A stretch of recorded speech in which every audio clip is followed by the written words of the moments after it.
Et bonjour, bonsoir à tous. Je refais l'intro parce que la dernière fois c'était bien de la merde, donc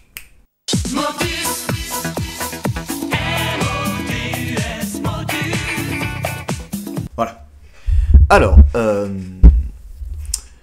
toujours sur le concours des 10 ans, nous en étions la dernière fois à la proposition de concours de Timothom et d'Alwed. Je me suis rendu compte que malheureusement ma technique qui consistait à les lire dans l'ordre croissant des notes était complètement stupide, évidemment. On aurait pu s'en douter. Et donc on va les lire dans l'ordre alphabétique en sautant évidemment ceux qu'on a déjà lus ainsi que ma propre proposition, enfin notre propre proposition pour le moment, puisque c'est une collaboration avec Alwonder évidemment. Donc c'est parti. A few moments later. Alors,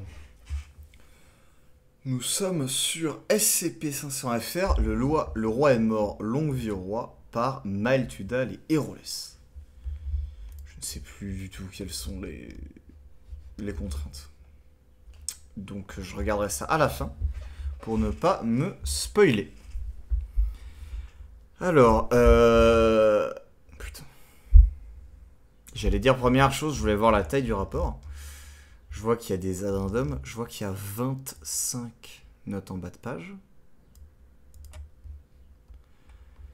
Je pense qu'on en a pour quelques temps. Alors. Donc, SCP-500-FR, niveau de menace orange, classe Euclide, procédure de confinement spéciale. SCP-500-FR doit être confiné dans une cellule pour humanoïdes standard du site BEF. SCP-500-FR, il y a un dossier. Putain, je savais pas qu'il y avait un dossier spécifique au site BEF. Ok. SCP-500-FR ne semblant se montrer coopératif qu'avec les membres du personnel d'origine slave, il convient d'affecter en priorité des membres venus d'Europe de l'Est à l'étude de celui-ci.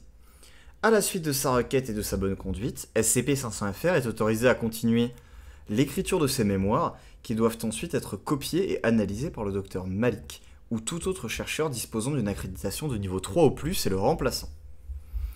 Dans le cadre du protocole Cœur de l'Ogre, des robots d'indexation de la Fondation sont chargés de surveiller les principaux canaux d'information à la recherche de mentions d'individus d'origine slave, semblant survivre anormalement longtemps ou étant déjà supposés être décédés.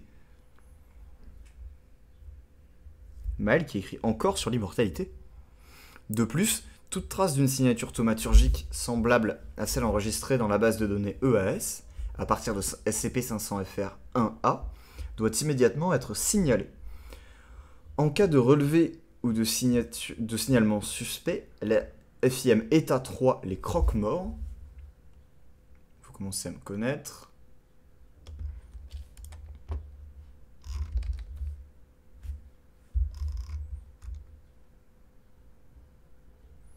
Alors, c'est pas une anglaise principale. C'est pas une française principale.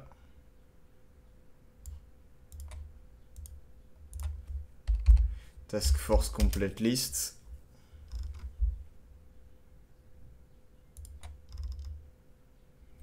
Ok, donc il n'y a pas de état 3. Heureusement, le slot n'est pas pris. Si cette EFIM vient à être régulièrement mentionnée et qu'elle est ajoutée, n'hésitez pas à mettre un lien vers cette EFIM. Parce que là, en l'état, on ne sait pas trop ce qu'elle fait. Doit être dépêché sur les lieux de la recherche à la recherche de toute instance potentielle de SCP-500-FR1. Celles-ci doivent ensuite être confinées dans des casiers de stockage adaptés de l'LC du site BEF. Les chercheurs disposant d'une accréditation de niveau 2 ou plus et souhaitant expérimenter sur des instances de SCP-500-FR1 doivent au préalable faire approuver leur batterie de test. L'expression batterie test pour moi, c'est un peu familier. Leur test, tout court. Par le directeur de recherche Nowak. Mise à jour du machin. Pas souligné, dommage. Moi, j'aime bien quand c'est souligné. SCP-500-FR1A. C'est pas ce que c'est. Si, c'est le truc qu'il y avait là. Doit être gardé dans un conteneur sécurisé du site BEF. Seuls les membres du personnel de niveau 4 ou plus, ainsi que le directeur de recherche NOWAC, sont autorisés à consulter le contenu de SCP-500-FR1A. Alors ça, c'est un petit peu étrange de préciser ces trucs-là. A priori, le directeur de recherche, il devrait au moins avoir une accréditation 4 quand même. Et doivent se voir administrer des amnésiques de classe B sur la consultation terminée. Toute copie du contenu est passible d'une rétrogradation en classe D.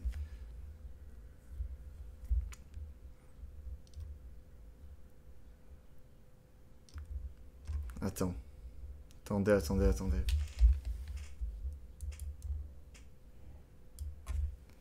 Classe D.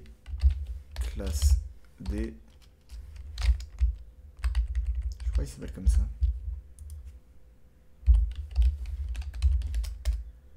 Classe D. C'est la classe D, ok. Donc il y a une majuscule à classe. Très bien. SCP-500-FR désigne un individu caucasien de sexe masculin semblant être âgé d'une 70aine d'années. Moi j'aurais dit une 70aine, mais régionale de Belgique et de Suisse. Et oui. J'aurais tendance à dire une 70aine, mais pourquoi pas. Nommé Milora Novi. SCP-500-FR est capable de s'exprimer fluidement. S'exprimer fluidement, c'est moche comme formulation. S'exprimer couramment ou de manière fluide ou des choses comme ça. Dans divers dialectes, issus de la famille des langues slaves, comme le slovène ou le ruthène, bien qu'il semble leur préférer le russe, qu'il utilise afin de communiquer avec le personnel de la Fondation. Le premier aspect anormal de SCP-500-FR est son absence totale de vieillissement, malgré sa naissance supposée en 800 et quelques. Charlemagne ? De plus, malgré son apparence âgée, il dispose de capacités physiques légèrement supérieures à la moyenne. La cause de cette anormalité est identifiée comme étant SCP-500-FR1A, un livre confectionné et écrit de sa main. Selon ses dires, plusieurs artisans ont également participé à la fabrication et à l'entretien du livre, voire ci-après. Les objets issus d'un processus de fabrication similaire à celui de SCP-500-FR1A sont désignés comme les instances de SCP-500-FR1.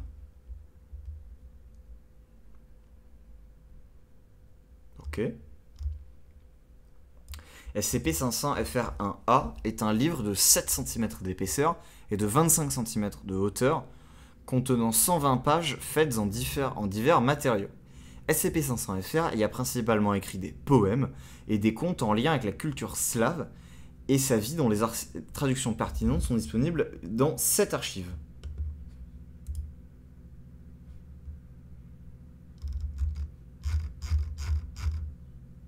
Alors c'est marrant d'en avoir fait une annexe. Ok, moi j'en aurais fait un offset typiquement. Mais... pourquoi pas. On lira ça après. On finira par... quoique c'est maintenant. Allez, lisons-le maintenant. Il est une légende que peu ont pu voir compter, car ceux qui la connaissaient l'ont délaissée. Pourtant, elle fut l'origine de nos rois et de l'amour du peuple des fées. Il y a fort longtemps vivait un enfant, mal aimé, souvent délaissé.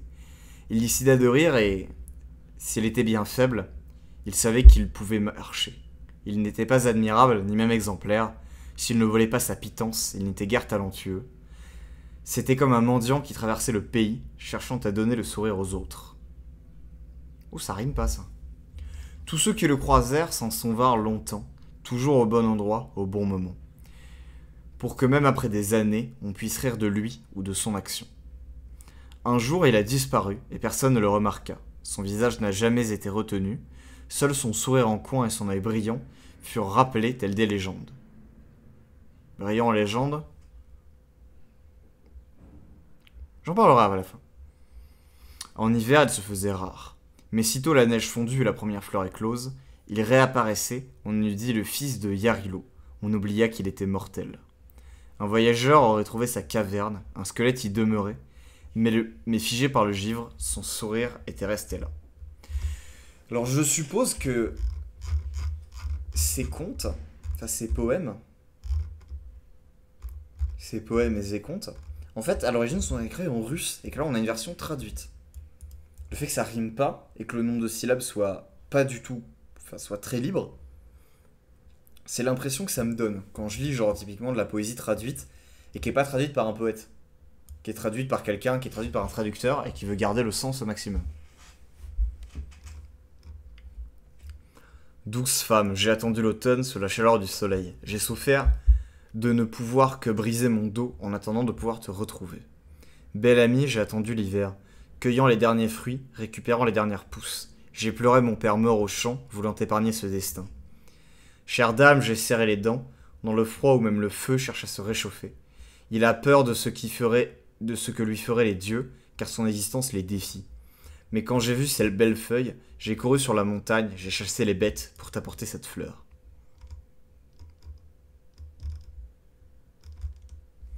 Oust, oust, fourbe Ali.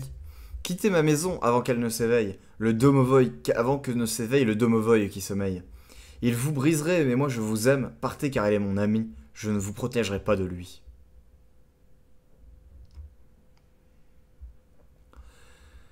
Les vents sombres savent effrayer, mais passez une nuit avec elle, et vous saurez que la peur peut être salvatrice, parfois belle.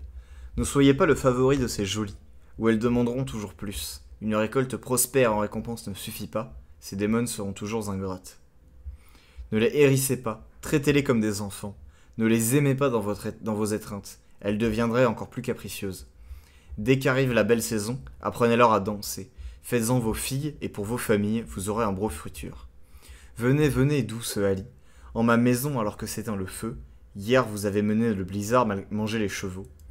Moi et mon ami le domovoy ferons de vous de dociles filles.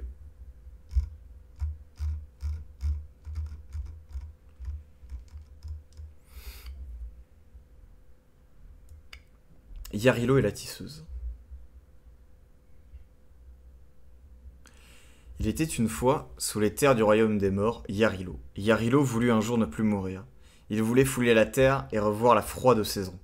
Ne plus avoir à fuir face à sa sœur. Il alla voir son père. « Père, n'y a-t-il pas un moyen de briser le cycle? Je suis là de ne régner que 7 mois. » « Eh bien, va trouver le forgeron. Il saura sûrement quoi faire. » Yarilo sella son cheval, passa le prix à l'étrier, puis se rendit chez le forgeron. « Et là, mon ami, je cherche un moyen de ne plus mourir, et on m'a dit que tu savais comment t'y prendre. »« Seigneur, toute chose doit mourir un jour, et sous votre règne vient le renouveau. C'est parce qu'ils savent que vous reviendrez que les hommes patientent durant l'hiver. C'est parce qu'ils savent que vous arrivez que les bandits et les halis se terrent à la fonte des neiges. » Yarilo y pensa, mais il était jeune, et il était un dieu égoïste. « Forgeron, je ne veux plus mourir. Je veux choisir qu'en délaisser les hommes plutôt que d'y être contraint. Peux-tu m'y aider? »« Hélas, Seigneur, votre mort sera sûrement bien plus solide que mes larmes. Mais je peux vous faire une porte d'acier. Vous pourrez alors enfermer votre mort derrière. » La porte achevée, Yarilo ne savait où aller. « Mon ami, si tu ne peux m'aider davantage, peux-tu m'indiquer le chemin? »« Bien sûr. Allez trouver le compteur, il a déjà fait bien des morts. » Il sella son cheval, passa le pied à l'étrier, prit la porte et se rendit chez le compteur. « Hé là, mon ami, je ne souhaite plus mourir, et on m'a dit que tu savais comment t'y prendre. »« Seigneur, si le renouveau que vous êtes cesse de mourir, comment pourrait-il revenir? Les fleurs seraient-elles toujours écloses? Mais qu'offrirons-nous à nos femmes et à nos filles s'il n'y a plus de rareté? » Yarilo y pensa, mais il était jeune, et il était un dieu égoïste. « Conteur, je ne veux plus mourir. Mais mes hommes verront mieux les autres beautés du monde si c'était le cas. Je rends service à mes frères et mes sœurs en fuyant la mort. Peux-tu m'y aider? »« Hélas, Seigneur, votre mort sera sûrement bien plus secrète que mes contes. Mais je peux lui écrire une histoire pour qu'elle soit divertie et vous laisse la paix. » L'histoire achevée, Yarilo ne savait où aller. « Mon ami, si tu ne peux m'aider davantage, peux-tu m'indiquer le chemin? »« Bien sûr. Allez trouver le palefrenier, il saura sûrement comment trouver votre mort. » Yarilo sella son cheval, passa le prix à l'étrier, prit la porte, prit l'histoire et se rendit chez le palefrenier. Ça fait un peu dans ma valise il y a ça. « Et là, mon ami, je ne souhaite plus mourir, et on m'a dit que tu savais comment t'y prendre. »« Seigneur, n'êtes-vous pas déjà satisfait de pouvoir renaître? Les hommes vous aiment car, comme eux, vous connaissez une fin. Voulez-vous vraiment les laisser seuls avec le fardeau de leur destinée? » Yarilo y pensa, mais il était jeune, et il était un dieu égoïste. « Palefrenier, je ne veux plus mourir, comme les autres dieux. Et puis, j'apporterai tant de bienfaits que la solitude ne leur pèsera plus. Peux-tu m'y aider? » Hélas, Seigneur, votre mort sera sûrement plus rapide que mes chevaux. Mais je peux entraîner l'un d'eux pour qu'il la poursuive et la chasse loin de vous. Le cheval entraîné, Yarilo ne savait où aller. Mon ami, si tu ne peux m'aider davantage, peux-tu m'indiquer le chemin? Bien sûr, allez trouver la conteuse. Elle se cache, mais elle a avec elle bien des morts. Yarilo sella son cheval, passa le pied à l'étrier, prit la porte, prit l'histoire, prit le cheval, et se rendit chez la tisseuse. Il vit une maison toute cassée, alors il héla. Hé, héla, mon ami! Je cherche un moyen de ne plus mourir, et on m'a dit que tu savais comment t'y prendre. Seigneur, dit-elle d'une petite voix, la mort est le lot de tous, et la vôtre est déjà bien plus douce. Pourquoi vous ferais-je ce mal que de vous la retirer? En l'éloignant, vous profitez de ces années, mais elle reviendra. Et cette fois, je ne vous laisserai pas vous échapper. Elle ne vous laissera pas vous échapper. Yarilo y pensa, mais il était jeune, et il était un dieu égoïste. Tisseuse, je ne veux plus mourir, je suis un dieu. Qu'elle vienne, je l'affronterai. Peux-tu m'aider? Certainement, Seigneur, mais j'exige en présent ce qui vous a été donné. Sans réfléchir, Yarilo lui donna la porte, l'histoire et le cheval. La tisseuse, satisfaite, lui retira sa chemise. Voilà ta mort, celle qui t'enveloppait quand venaient les jours d'hiver et de l'automne. Je la jetterai sur la terre, et elle te cherchera quand il lui faudra un corps pour la réchauffer. Alors réchauffe la terre si tu veux lui échapper. Yarilo ne fut pas inquiété. Il remercia les tisseuses et se rendit sur la terre. Mais c'était pendant un hiver très froid, et sa sœur Morana, au courant de l'histoire, ne le laissa pas réchauffer la terre. Il s'épuisa tant à fuir et à briller, que lorsque ces mois furent venus, il n'eut pas la force de faire fleurir les champs et de rendre leurs feuilles aux forêts. Et les hommes les prièrent de revenir, mais ils ne le comprenaient pas. « Mes enfants, je suis là !» Mais personne ne le crut. Morana régna des années durant. Les autres dieux, voyant leurs enfants souffrir, furent courroucés. « Yarilo, pourquoi les as-tu abandonnés? Mais je voulais ne plus mourir. »« Tu es fou. Nous avons ramené ta mort. Porte-la et reviens-nous lorsque ce sera ton temps. » Yarilo voulut se battre, mais il n'avait plus de force, alors il trépassa. Lorsque Yarilo revint sur la terre, il était devenu plus sage, et n'était certainement plus si jeune. À chaque printemps, il revint, et fut aimé des hommes, comme un mortel. Je ne connais pas du tout les mythologies slaves, et j'aime beaucoup le lien qu'il y a entre la mort et le printemps, qui est développé aussi chez les Grecs avec Perséphone. Le fait cependant ici que... parce que Perséphone en fait redescend aux enfers pour l'hiver et remonte pour le printemps. Mais j'aime beaucoup la manière dont c'est fait. Dame de l'hiver, dame de la mort, jette ton manteau et, s'il est taché de sang, s'en retourne dans ses contrées lorsque vient son frère. Elle connaît chaque secret et elle n'est plus rancunière. Peut-être qu'elle voulait l'aimer encore, mais savoir de quelle étoffe est faite le monde a étouffé son amour du renouveau. Elle a sûrement oublié comment le faire. Elle s'en serait souvenue si elle avait été plus aimable, mais elle a préféré se faire l'ennemi de la vie. Pauvre femme qui a vieilli trop vite, tu ne sais où aller ni que faire. Alors tu es partout et tu surveilles, mais parfois sur tes traces tu sèmes les réponses et les chemins vers les bienfaits que tu transportes. Les cris se faisaient entendre lors de la masure. Les femmes s'étaient rassemblées. C'était la 8e mois, peut-être et tous craignaient une autre mort. Son aîné avait vu le jour, mais, né en plein hiver, il s'était éteint avec le feu, laissant des larmes gelées. Son deuxième était mort, avant que son ventre ne s'arrondisse. Elle s'était sentie mourir, et le mort avait quitté son corps. Cela s'était répété encore quelques fois, si bien qu'on crut ses entrailles stériles. Mais c'était bien ses yeux qui s'étaient asséchés. Alors, quand elle sentit le sang couler, elle ne voulut plus vivre et se laissa partir. Et les sages-femmes portèrent la frêle vie hors de son être. Et les derniers sons qu'elle entendit furent des cris de cet enfant de la belle saison. Et la dernière pensée de sa vie fut le regret de l'abandon. Qui me parle? One eternity later. C'est bon, je suis de retour. J'ai dû m'occuper de certains petits problèmes avec mon voisin, mais normalement ça devrait le faire.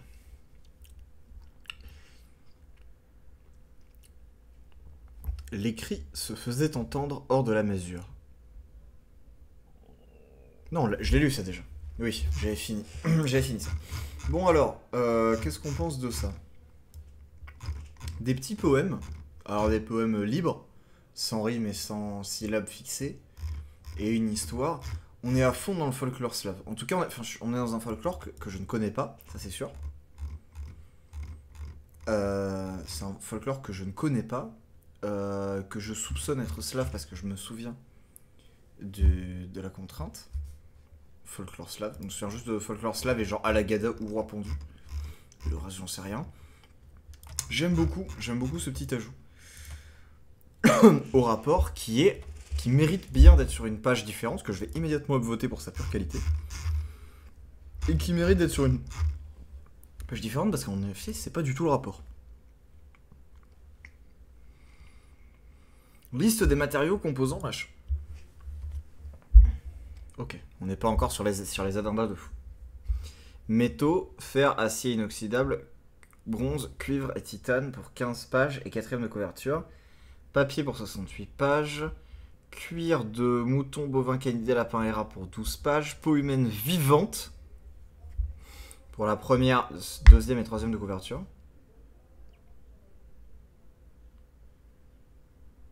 La tranche est faite en quoi du coup? Si la première est en peau et la quatrième est en métal.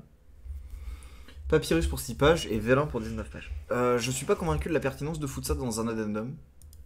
Enfin dans un collapsible, mais pourquoi pas. SCP-500-FR a été fabriqué par SCP-500-FR afin d'incarner le concept de mort propre à sa personne, liant donc la durabilité de l'objet à la durée de vie de son fabricant. Ok, plagiat.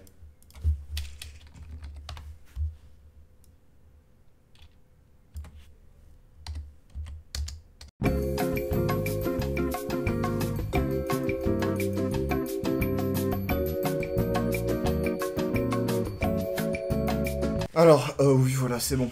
Je l'ai trouvé. Donc, les hommes morts de Tanoni.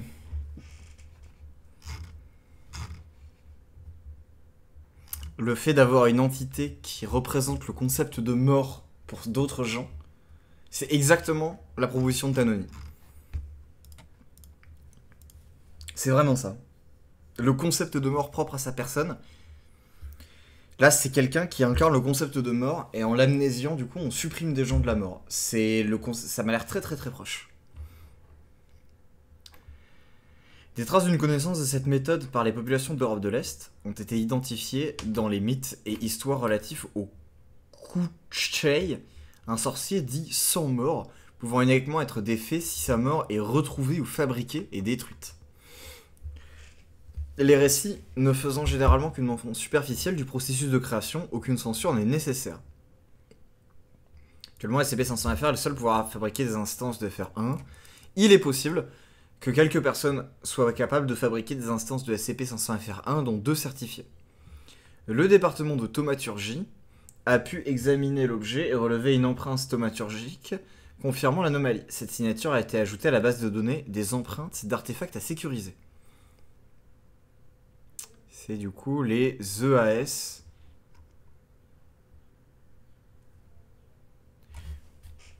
Pas eu déjà EAS? Si, une base de données ES, c'est là. Méthode d'identification généralisée dans les centres d'examen de la Fondation depuis 1985 et étendue au FIM depuis 2003. Ça pose du canon. Liste des instances de SCP-500-FR1 recensées. Un livre relié en peau humaine. Propriétaire 500-FR. Récupéré par la FIM Méta 3 durant le confinement initial, voire addendum 1. J'aime pas le passé simple ici, je le trouve très romancé. A été récupéré, j'aurais préféré. B. Une couronne marquée des insignes de la Rousse des Kiev. Récupéré 5 jours après le protocole Cœur de l'Ogre, lorsque des traces du prince kievien Sviatoslav I... je sais pas quoi, furent retrouvés aux alentours d'Odessa. Les agents de terrain dépêchés sur les lieux retrouvèrent celui-ci demandant l'aumône dans les rues de la ville. SCP-500-FR1B fut alors identifié et localisé dans un musée de la ville. La dernière pièce d'une poupée russe traditionnelle, à la suite des bombardements du Donbass en 2014. Il y a 8 ans. Ouais, ah oui, c'est Le début du conflit avec l'Ukraine, entre le Donbass et... avec le Donbass et la Crimée, etc. Ouais. Les opérations de surveillance du conflit ont été effectuées. La signature thaumaturgique ayant été identifiée, une équipe de terrain s'est rendue sur les lieux pour trouver SCP-500-FR1-C dans les mains de sa propriétaire, seul au milieu des décombres. Les soldats séparatistes russes ne s'étant pas rendus sur les lieux, aucune procédure de désinformation n'a été engagée. C'est Grushina Marinka qu'il possède. Ok. Un pendentif ayant l'apparence d'une croix orthodoxe retrouvé sur un membre du groupe d'intérêt Brillant Seigneur durant la fouille pré-interrogatoire. Ça me dit quelque chose, Brillant Seigneur, mais je sais plus du tout quoi. Propriétaire données supprimées. Une vieille canne de marche récupérée par un agent de terrain en Sibérie envoyé enquêter sur la disparition d'un groupe d'agents du groupe d'intérêt Saphir à la suite d'une violente tempête de neige. Elle a été identifiée comme une instance de SCP-501-FR-E lors de sa mutation pour un autre site de référence. Note: la canne aurait été récupérée par le groupe d'intérêt dans le cadre d'une opération visant à affecter les croyances autour du tarot. Yevhen Orestovitch. Alors ça, c'est un nom que je vais chercher. Ce n'est personne. C'est tellement personne que le deuxième retour, c'est 500 FR. Ok. Je me demande s'il n'y a pas une référence, quelque chose comme ça. Un masque vénitien de forme aviaire. Genre un masque de docteur de la peste. Récupéré lors d'une opération conduite par la FIM Alpha 4, Pony Express, parenthèse autour des guillemets, vous l'avez fait au-dessus, vous avez oublié ici. Une adresse a été identifiée comme recevant de nombreux objets anormaux.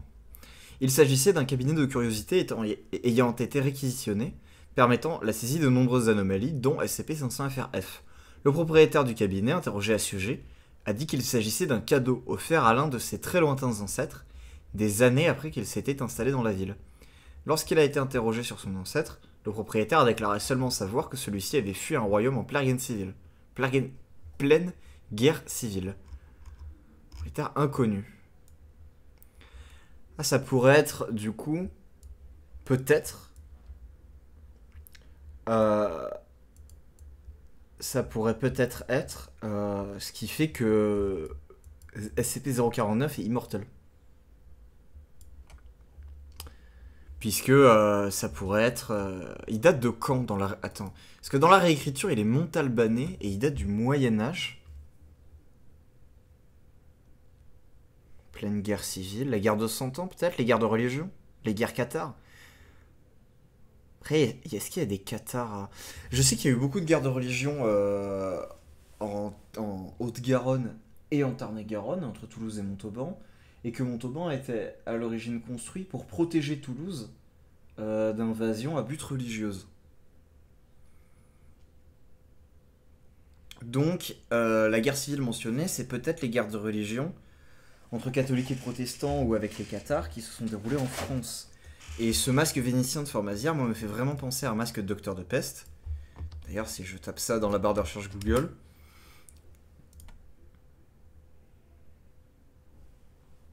Mais j'ai juste des masques vénitiens. J'aurais tendance à penser qu'il s'agit d'une référence aux guerres de religion montalbanaises et toulousaines, enfin du sud-ouest de la France, et à SCP-049. J'aime beaucoup la référence. Elle est assez difficile. Enfin, la justification est... Je sais pas si c'est celle-là ou si c'est ça, mais en tout cas, ma théorie a l'air de se tenir. SCP-500-FR a été découvert le 21/09/1900 quelque chose, aux alentours de la bourgade de... je ne sais pas quoi, Petrograd peut-être. E-T-R-O-G-R-A-D. Ah non, il manque sérieusement des lettres pour faire Petrograd. Dans l'oblast de Machin en Russie. Cette découverte fait suite à de nombreux signalements rapportant les disparitions d'une dizaine de touristes occidentaux. SCP-500-FR n'a pas protesté durant son interpellation, mais faisait preuve, j'ai jamais vu ça, une hostilité affichée à l'encontre des membres de l'équipe n'étant pas issus de culture slave. Le livre était un sac de cuir passé en bandoulière. Sur les 11 disparus, 2 corps ont été retrouvés dans une annexe de la maison de SCP-500-FR, Il n'a pas semblé choqué ni mal à l'aise une fois confronté au corps, expliquant qu'il avait besoin de matières premières. Qui me parle encore? C'est Jean-Marie Bigard, ma couillasse. Yo yo yo, on est de retour. Deuxième petite interruption au milieu de ce rapport. Ce n'est pas bien grave. Alors, on n'était pas là. On en était à... Rapport dans l'interrogatoire numéro 1. Interrogateur docteur Sianko Vassilievitch. Interrogé 500 FR, note préalable 500 FR. A refusé tout dialogue dans une langue n'était pas de la famille des langues slaves, bien qu'il ait clairement montré des signes de compréhension des autres langues. Les enregistrements attestent d'un très grand nombre d'insultes dirigées à l'encontre des membres du personnel n'étant pas natifs de ces pays. Le chercheur en biologie Sianko Vassilievitch a été dépêché afin de reprendre le dossier après que les interrogatoires préliminaires aient été conduites par un agent d'intervention tactique bilingue. Les très nombreuses insultes, ça fait plusieurs fois qu'on nous parle du fait qu'il a l'air d'être raciste envers les gens qui sont pas des Slaves. Ça commence à faire un peu beaucoup. Surtout dans un rapport qui se veut très sérieux comme ça en fait. Début de la retranscription. Nous allons pouvoir commencer. Tout d'abord, bonjour. Bonjour à vous monsieur. Je reprends votre dossier à partir d'aujourd'hui et je lis que vous êtes au courant des raisons de votre situation.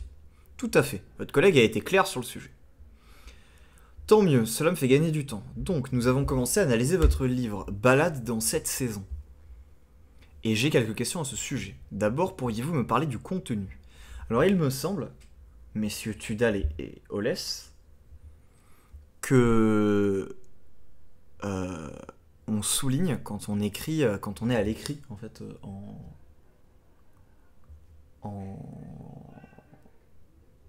pas en script, mais quand on écrit à la main, en fait, et que du coup on peut pas faire d'italique, les titres on les souligne. Mais sinon, sur un ordinateur, simple italique aurait fait le travail. Pouvez-vous me parler du contenu? SCP-500-FR. Vous ne savez pas lire? Eh bien, vous savez, je n'ai pas pour habitude de lire des textes écrits en vieux slave, mais nous avons quelques traducteurs qui sont en charge actuellement. Oh oh, excusez-moi, il est vrai que le monde change si vite. Enfin, c'est un humble recueil de poèmes et de contes que j'ai pu trouver ou écrire sur mon chemin. Très bien, mais quels en sont les thèmes? Lorsque je l'ai commencé, j'étais fasciné par les mythes autour de Yarilo, un des anciens dieux. Il régnait sur 7 mois de l'année sitôt que le printemps revenait. J'ai pensé que cela me ferait un bon point de départ. Ah, je vois, une sorte d'anthologie sur le thème du renouveau? Non, vous n'y êtes pas. Le retour serait un terme plus approprié. Je vois. Bon, nous en discuterons une fois la traduction complétée. Et pour ce qui est de l'enveloppe, nous avons surtout analysé l'objet, pour tout dire. Je peux comprendre, j'ai mis beaucoup de cœur à le fabriquer. Chaque page est si complexe, il est toujours si difficile d'en fabriquer une nouvelle, mais que voulez-vous savoir? D'abord, pourquoi est-il fait ainsi? On ne voit pas tous les jours des livres pareils. Pour pouvoir résister au temps. Enfin, aussi pour que je puisse réparer les parties indépendamment avant qu'elles ne commencent à se détériorer. Cela explique les pages en métal. Des merveilles, n'est-ce pas? C'est un ancien ouvrier de censuré qui me les a fabriquées. Effectivement, j'ai rarement vu une telle finesse. En ce qui concerne la chair, enfin la peau et la chair sur la couverture, oui. Elle provient d'un être humain, n'est-ce pas? Bien sûr que non, vous me prenez pour un sauvage. Je vous prie de bien pouvoir m'excuser, mais nos analyses sont formelles. Je ne sais pas comment vous procédez pour analyser, mais il ne faut pas vous laisser ainsi abuser. Certes, ils peuvent avoir forme humaine, mais ils restent des animaux. De quelle espèce s'agit-il alors? De simples latins. Oh, putain. Comme ceux qui vous servent d'esclaves ici. Par ailleurs, je vous saurais gré de ne pas les laisser m'adresser la parole. Leurs accents bestiaux sont répugnants. Je n'y manquerai pas. Et pour la couverture, pourquoi est-elle encore vivante? Il faut bien qu'elle puisse se régénérer pour garder le livre en état. D'ailleurs, j'ai demandé à vos bêtes de lui donner du pain. Je ne sais pas s'ils ont pu suivre cette directive, mais pourquoi est-ce si important? Sinon elle va mourir de faim. Je n'ai pas eu à la changer depuis bien 2 siècles, il serait fâcheux de devoir recommencer. J'avoue être un peu perdu. Vous n'auriez pas pu utiliser d'autres peaux? Oh, j'ai essayé avec d'autres espèces, mais je n'ai jamais eu d'aussi bons résultats qu'avec celle-ci. Il faut bien reconnaître qu'ils ont la peau dure. Façon de parler, en vérité ils sont juste résistants. Je dois au moins leur reconnaître ça. Leur chair est le meilleur matériau que je puisse utiliser pour ma mort. Ah oui, les traducteurs m'ont parlé de cet événement récurrent. Qu'entendez-vous par mort? Oh oh, ce livre, en plus d'être une de mes œuvres, est aussi ma mort. Ce qui signifie que c'est ma mort. Je ne comprends pas quel problème vous pose cette désignation. Est-ce que cela implique que c'est ce qui vous rend immortel? Effectivement. Enfin, je ne sais pas vraiment si c'est le livre ou le fait d'écrire dedans qui joue sur ma longévité. Je l'ai fabriqué il y a des siècles, et la personne qui m'a expliqué comment procéder était elle aussi ignorante sur de nombreux aspects du processus. Mais peu importe. Il me semble que cela fonctionne plutôt bien. Et comment faites-vous pour fabriquer une mort? C'est assez compliqué. La première étape étant de décentrer son concept de finalité. Je suis désolé, je ne suis pas sûr de connaître les bons mots dans cette langue. Essayez toujours, vous nous rédigerez une notice plus tard si vous avez des choses à ajouter. Ah, merci bien. Donc, il faut extraire sa fin et la transmettre à un objet référent concept. Quelque chose qui remplit ces trois fonctions. La méthode n'est pas claire et dépend beaucoup de ce que vous choisissez, même si on ne sait pas vraiment ce qui est compatible. On m'a recommandé d'utiliser quelque chose que j'aime, que je maîtrise. Il est possible que ça ait une influence sur le résultat. D'accord, mais théoriquement, il est possible pour n'importe qui de fabriquer une mort avec cette méthode? Il y a toujours l'étape du sacrifice qui peut poser problème. S'il n'est pas bien fait, on ne peut pas le savoir avant que des années entières se soient écoulées. Mais le plus difficile est sûrement de construire sa méthode en partant des indications. Mais pour répondre à votre question, oui. Vous l'avez transmise à d'autres personnes avant aujourd'hui? J'en ai parlé à mes amis. Qu'importe l'époque. La solitude me pèse, vous savez. Mais ils sont peu nombreux à avoir ne serait-ce qu'essayé. Encore moins à avoir réussi. Un ou deux, peut-être. Oh, et il y en a un qui s'était mis en tête d'en fabriquer une pour quelqu'un d'autre. Nous avons passé beaucoup de temps ensemble. Il faut dire qu'elle me rendait curieux. Vous avez des informations sur où on pourrait les trouver, ces gens? Ou alors de qui il s'agit? Ma mémoire n'est plus ce qu'elle était. Et pour l'autre fou, je ne saurais vous le dire. Il ne m'a jamais donné son nom. Nous sommes quittés il y a 100 ans. Il y a bien 100 ans. Je ne sais pas non plus où ses pas ont pu le porter. Très bien, ce sera tout pour aujourd'hui. Je vous remercie pour vos réponses et votre coopération. Si vous avez besoin de quelque chose, n'hésitez pas à transmettre vos demandes par formulaire. Note de clôture. Suite à cet entretien, les contacts entre SCP-500-FR1 et les membres du personnel ont été moins problématiques. Toutefois, il a été demandé à SCP-500-FR1 de cesser de s'adresser à eux en les désignant comme esclaves ou créatures. Cette consigne est suivie avec quelques écarts envers les membres du personnel qu'ils n'apprécient pas. Alors ça tombe bien parce que tout à l'heure, j'ai lu des trucs sur le centre de la résistance panslave, qui est un groupe de résistance dans l'univers du SKP. Pour ceux qui ne savent pas, le SKP, c'est un monde dans lequel les nazis ont gagné la Seconde Guerre mondiale, globalement. Et la résistance panslave, c'est des gens qui résistent contre ça, mais pas parce qu'ils pensent que les nazis ont tort, mais parce que pour eux, les êtres supérieurs, c'est les Slaves. Alors ça m'y fait un peu penser. Le ton de cet entretien est un peu étrange. Je trouve que l'anomalie se fout beaucoup de la gueule du docteur, et que le docteur répond peu, en fait. Il le remet assez peu à sa place. Je trouve ça un petit peu dérangeant. Qui se permettent autant de... ouais, entre guillemets, de mal parler, de se foutre à moitié de sa gueule, de tout ça. CP500F... Donc ça, on l'a lu, texte retenu. Après l'étude du contenu de 500 FR1A, plusieurs éléments ont été jugés comme potentiellement liés à d'autres anomalies. Cependant, le texte Voyage avec un fou a été jugé particulièrement étrange par la nature autobiographique de l'individu évoqué. Le texte est disponible ci-dessous.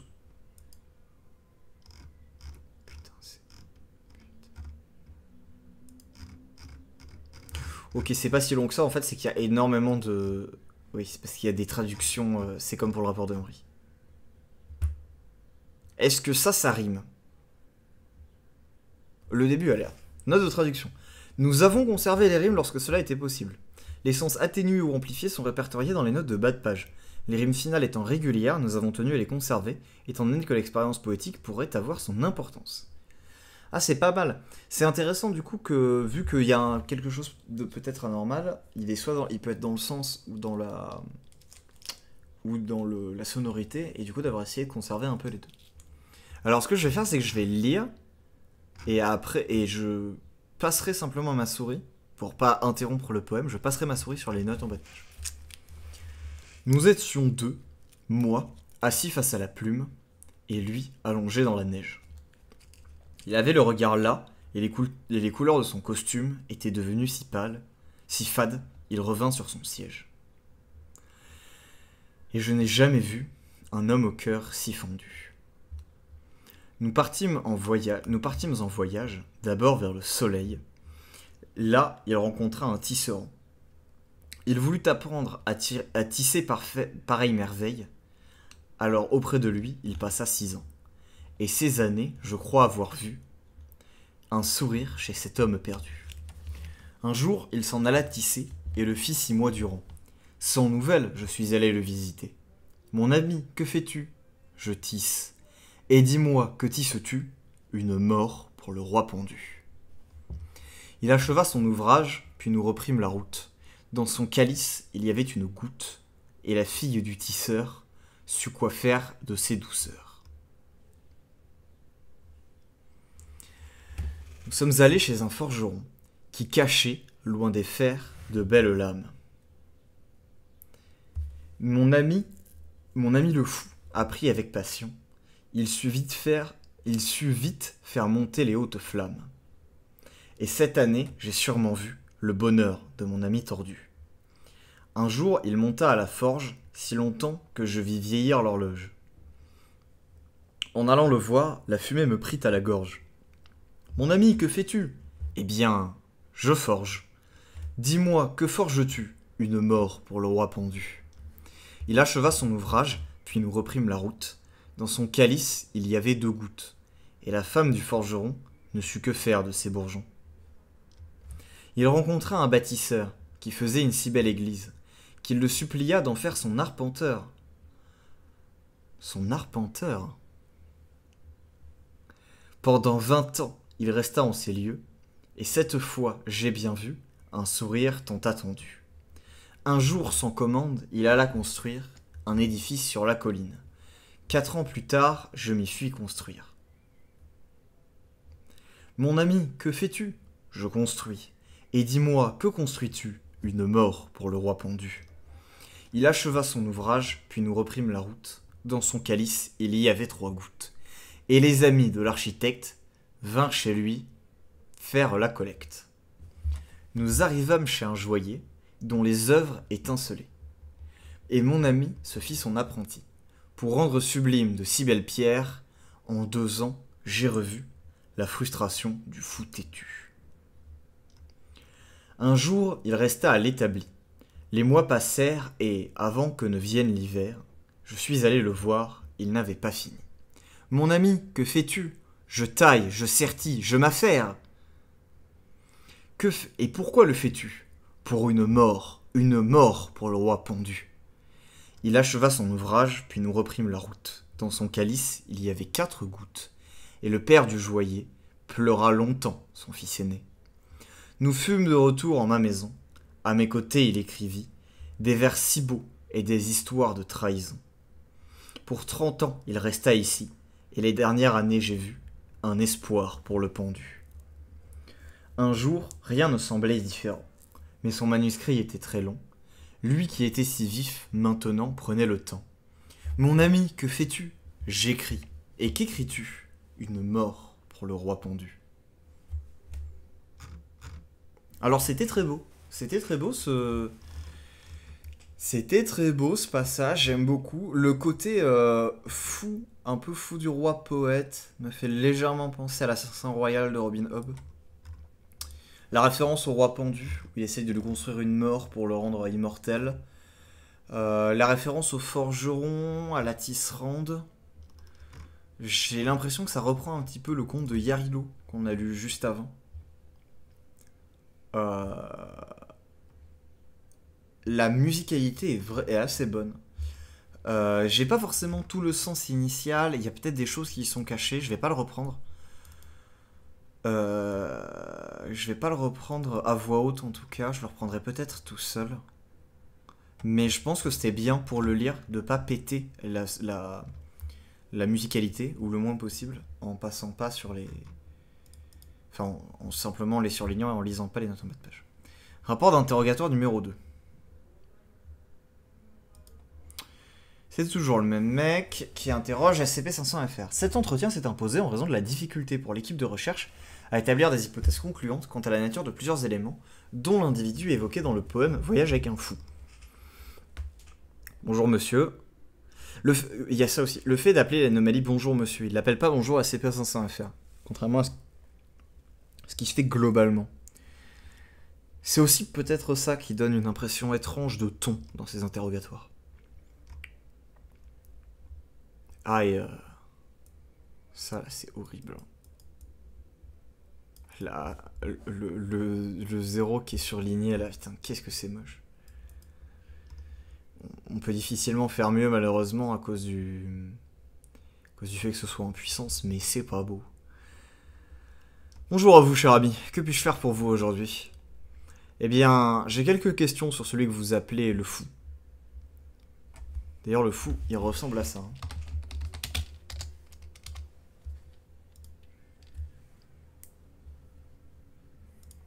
C'est le 0. Pour moi, le fou, c'est l'excuse au tarot.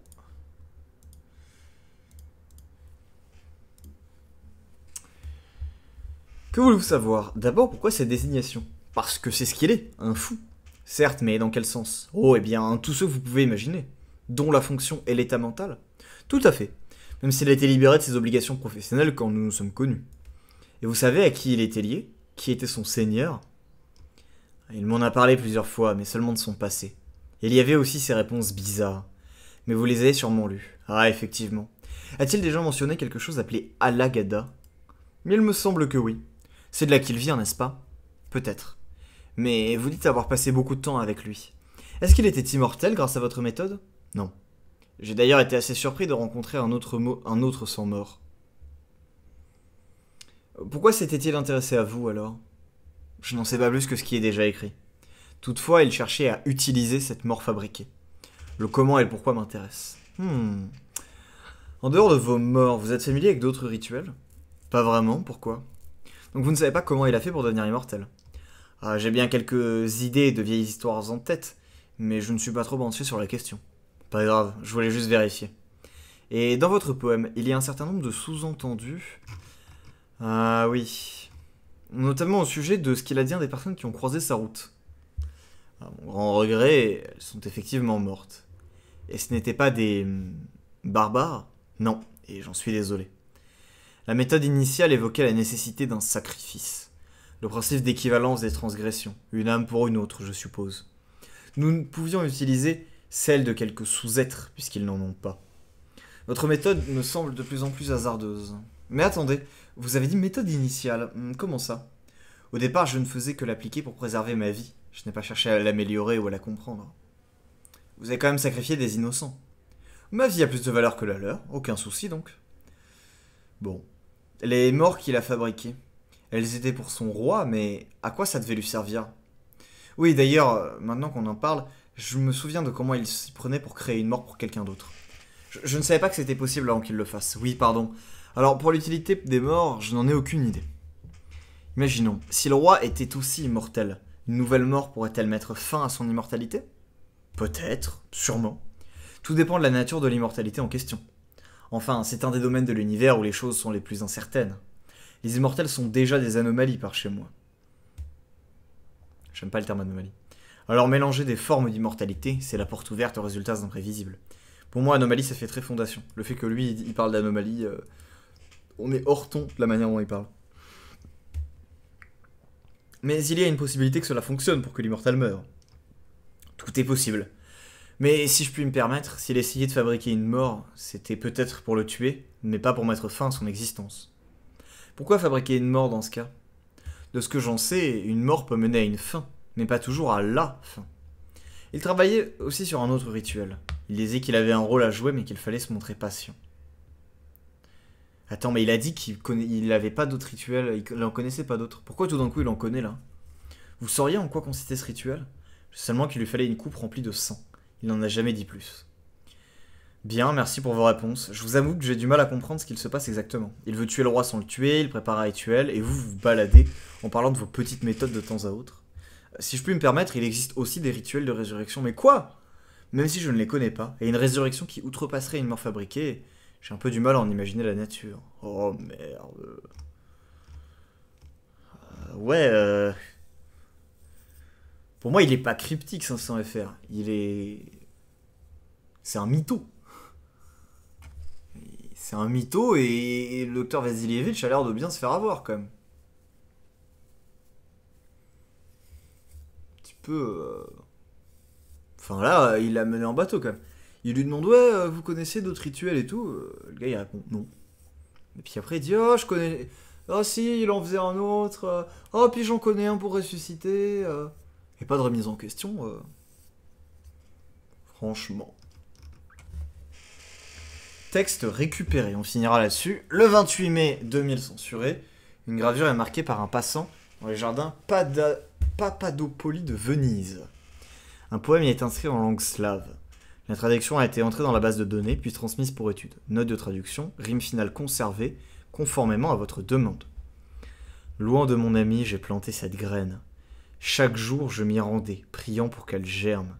Un jour, j'ai vu une feuille, et un passant m'a demandé « Que fais-tu » Je regarde.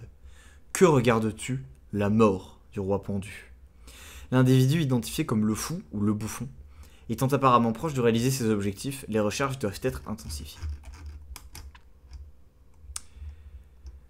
Alors moi, ce rapport, il me fait beaucoup penser avec cette histoire de fou qui crée une mort pour son roi. Encore une fois, en fait, à l'assassin royal. Alors attention, spoiler alerte. Voilà.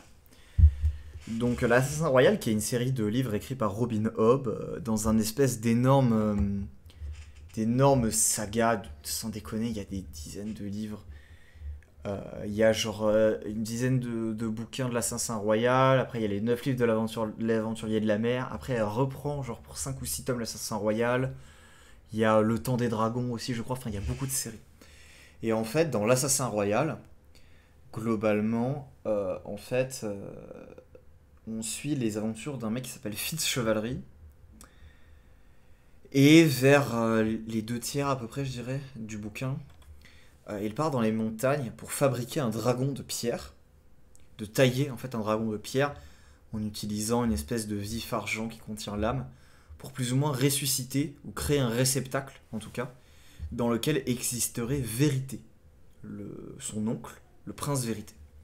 Et pour cela, il est accompagné dans sa quête par le fou du roi qui était un grand ami de Vérité.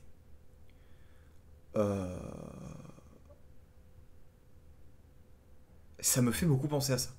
Le fou qui fabrique quelque chose comme ça, en lien avec la mort, qu'il taille, qu'il tisse, qu'il forge pour son roi, ça me fait très penser. Je vois une grosse inspiration de l'assassin royal ici.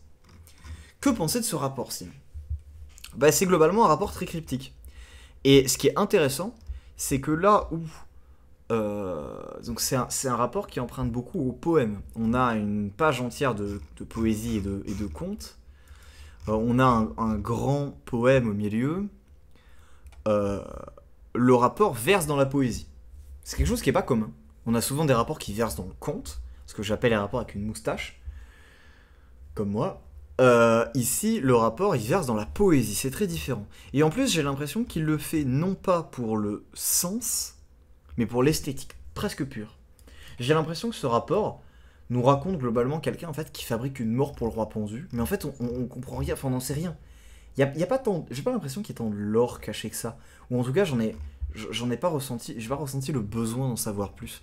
J'ai l'impression que c'est un rapport dont l'objectif est de faire un peu quelque chose de beau, en fait, de quelque chose le poème Voyage avec un fou, moi je le trouve beau.